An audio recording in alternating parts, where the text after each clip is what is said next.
因为听说弟弟最近玩上了赌马，眼前的男人立刻找到正在店里发疯的小罗，看着刚刚输掉比赛的弟弟，罗素质问着他钱是从哪来的，而小罗一开始还不想说，在哥哥的一再逼问下，他终于是说了出来。John Petty, motherfucker gave me a tip, didn't pay off. Of course she did. How much she loan you? 1,500. Fuck me, Rodney. 面对罗素的抱怨，小罗很惭愧，可他并不知道自己这些年来欠的钱其实都是哥哥帮着还的。为了替经常赌博的弟弟还钱，罗素每天都要打2份工，有空了他还要去看一下重病卧床的父亲。虽然日子过得比较辛苦，但罗素最起码还能把生活维持下去。再加上和放债的酒吧老板约翰关系不错，他可以慢慢偿还弟弟的债务。Well, do you mind not telling him I brought you that place? If he don't bring the rest of it, I will on my next payday. Okay. I won't say a thing. Thanks. 可就在罗素准备回家的路上，由于开车的时候走了神，他没有看到突然出现的车辆。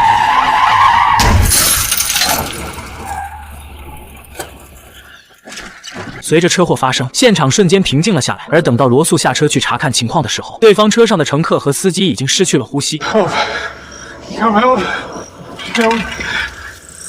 几天之后，他已经进到了监狱里开始服刑。等到兄弟2人再次见面，罗素告诉弟弟别担心自己，他在监狱里是不会有事的。罗素嘱咐着小罗要照顾好病重的父亲，并且让他好好生活。可是监狱里的日子并不好过，即便罗素已经十分的低调，但他还是被几个犯人给盯上了。Bro, fuck away from me, such a dick.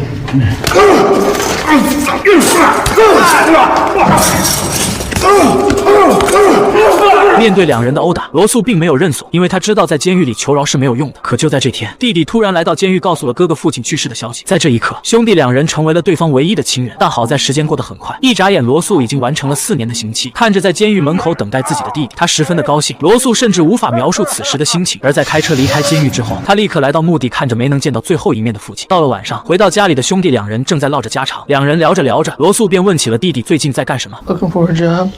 Any luck? Nope. No.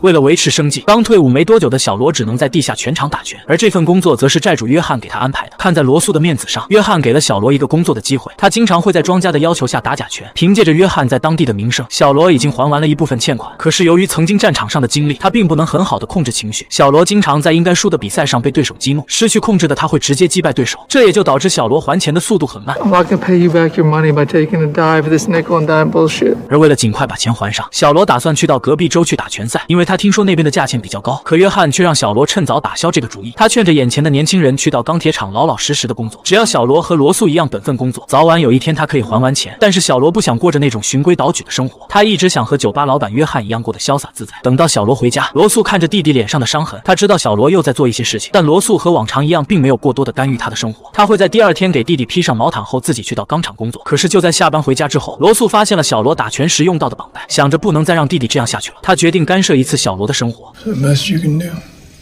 What do you think I should do? What I think you should do. I don't know.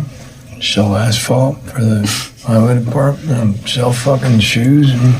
罗素希望弟弟和自己一样去到工厂工作，因为钢铁厂的工作不仅稳定而且体面。他不希望小罗继续这样浑浑噩噩度日。罗素希望他能够得到一份稳定的工作，可弟弟却亮出了自己身上的伤痕，这是他在战场上的经历。 I saw a fucking baby with his fucking head cut off. I saw a fucking pile of feet in the middle of the street, dude, and I had to clean it up. I gave my fucking life for this country. That's not work? But what's it done for me? Huh? What's it fucking done for me?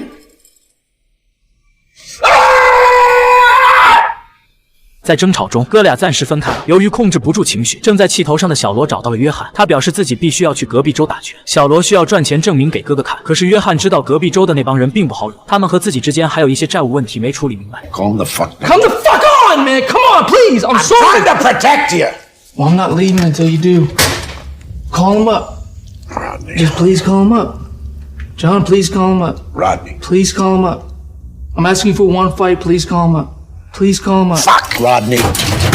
看着年轻人如此的坚决，约翰耐不住小罗的念头，他给隔壁州的地下拳赛负责人哈兰打去了电话。小罗很兴奋，他坚信自己可以赚到钱。而此时叔叔则带着猎枪找到了刚出狱的罗素。叔侄2人在去到墓前悼念了一会之后，叔叔打算带着罗素去打猎。与此同时，约翰已经带着小罗出发了。他们约好了一场比赛，并且他和哈兰商量过了，这场比赛会让小罗输掉。可就在众人商讨细节的时候，由于小罗太过年轻，他惹恼了脾气同样暴躁的哈兰。Hey, don't keep your fucking hands off of me.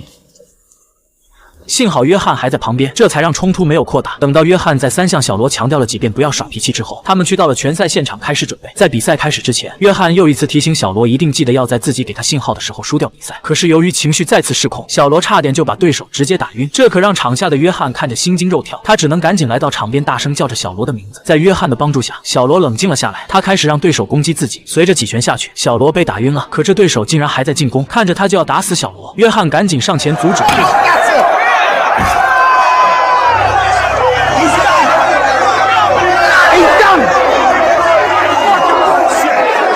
而这一切则全都被哈兰看在了眼里。就在两人清理伤口的时候，他找到了约翰。由于他们之前的旧仇，哈兰并不想就这样轻易放约翰离开，但在表面上他还是表现得很友好。可是就在约翰准备带着浑身是伤的小罗回家的路上，他的手机意外从兜里掉了出来，并且不小心给酒吧的老酒保打去了电话。而在这时，约翰却发现前面的路被堵了。凭着自己对哈兰的了解，他知道自己是惹上麻烦了，所以他立刻从兜里掏出了手枪。随着哈兰来到驾驶室旁，他告诉约翰两人之间还有一些旧账没算明白。 What shit you talking? I ain't talking shit. And our slate ain't clean, motherfucker. Get that other one out. Let's go. Now, come on. Come on.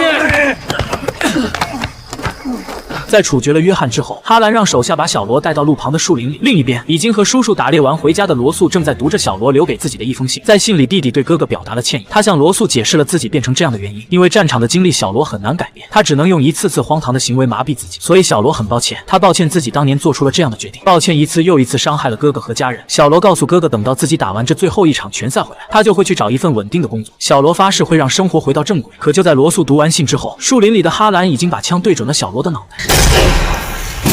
一枪过后，他立刻让手下们把尸体埋进土里。到了第二天凌晨，当地的警长找到了罗素，听着电话录音里的枪声以及弟弟被带走的声音，罗素已经不敢再听了。可警长却告诉他，由于隔壁州的民风比较淳朴，他们不愿意和警方合作去寻找被带走的小罗，所以大家还不能确定小罗一定是遇到了危险。因为警长没有隔壁州的执法权，他现在没办法带人去寻找罗素的弟弟。而听着对方竟然是这样的态度，罗素便立刻找到了老酒保，他需要老酒保帮自己找到哈兰的地址。罗素打算自己和叔叔一起去救弟弟，可是不想惹事的老酒保表示自己并不知道哈兰的具体地址，他只能说出一个小镇的名字。听着这个可能和弟弟有关的地方，罗素在和叔叔商量过后，两人立刻开车前往那里。经过一番寻找和打听之后，两人找到了哈兰的毒窝。但就在这时，当地的警员却拦住了罗素。原来是警长担心他乱来，便通知了这边的同事，他们只能被遣送回家。眼下再次失去了弟弟的消息，无能为力的罗素只能想着兄弟两人之间共同的回忆，可这并没有帮助到他。几天之后，正准备去上班的罗素被警长告知他们找到了小罗的尸体。此刻的他并没有悲伤，罗素表面上甚至没有过多的情绪，因为有些事只能自己去做，有些仇只能自己去报。在等了好多天都没有从警方那里得知哈兰的线索之后，罗素崩溃了。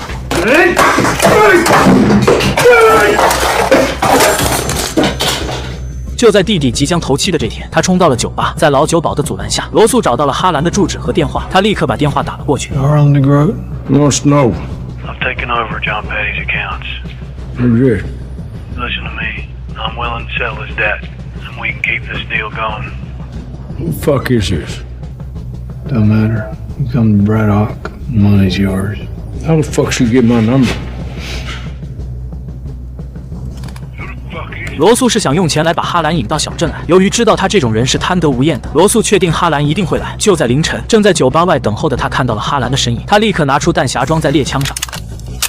为了确保哈兰不会逃跑，罗素还去到他的车上做了些手脚。可这时的哈兰已经进到了酒吧，他开始逼问着老酒保是谁打的电话说要给钱，但老酒保却表示自己什么都不知道。此时的罗素已经持枪摸进了酒吧。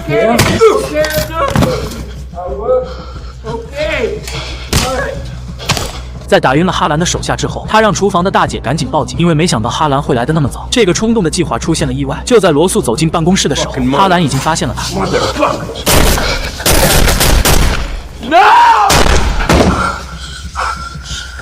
随着几声枪响过后，老酒保被杀了，而哈兰也跑出了酒吧。不过好在罗素提前做了准备，哈兰根本点不着车子。为了逃命，他只能下车徒步向着小镇外跑去。但这时的哈兰已经成为了罗素待宰的羔羊。在钢铁厂里，罗素击倒了哈兰。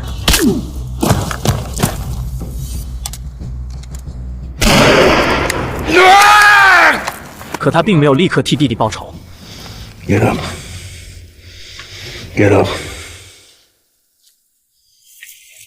在自己和弟弟童年回忆的铁道旁，罗素又给了他一枪。不过由于哈兰皮糙肉厚，这一枪也并没有彻底击倒他，而罗素则不紧不慢地跟在他的身后。随着两人离开了钢铁厂，已经撑不住的哈兰倒下了。这时的罗素则说出了自己的身份 Come on, you Bases, brother. Tough kid.